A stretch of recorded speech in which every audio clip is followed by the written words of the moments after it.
আসসালামু আলাইকুম রহমতুল্লাহ।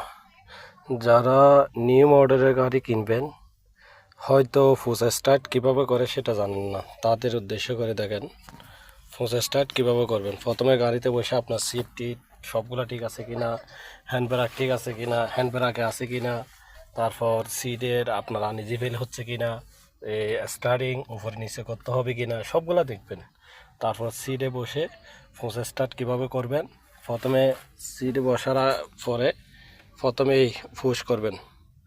এই যে প্রথমে পুশ করার পর এইখানে দেখা যাচ্ছে লাইন আসতেছে, ঠিক আছে, লাইন আসছে, দেখছেন এখানে লাইন আসছে।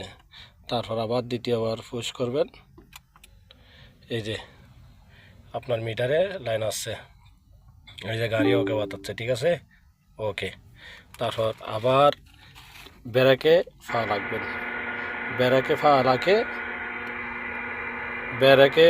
রাখে কী করবেন আপনি,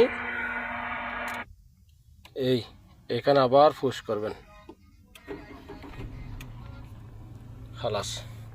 কঠিন কিছু নেই, গাড়ি স্টার্ট করতে কঠিন কিছু নেই। আপনি গাড়ি ড্রাইভিং করার আগে আপনার সিট আনইজি ফিল হচ্ছে কিনা আপনার সবগুলা ক্লিয়ার করে দেখতে হবে, ঠিক আছে, সবগুলা ক্লিয়ার করে দেখে তারপর আপনি সিটে ভালো করে বসবেন। ওকে, আর কোনো সমস্যা হলে কমেন্ট বক্সে জানাবেন। আল্লাহ হাফেজ।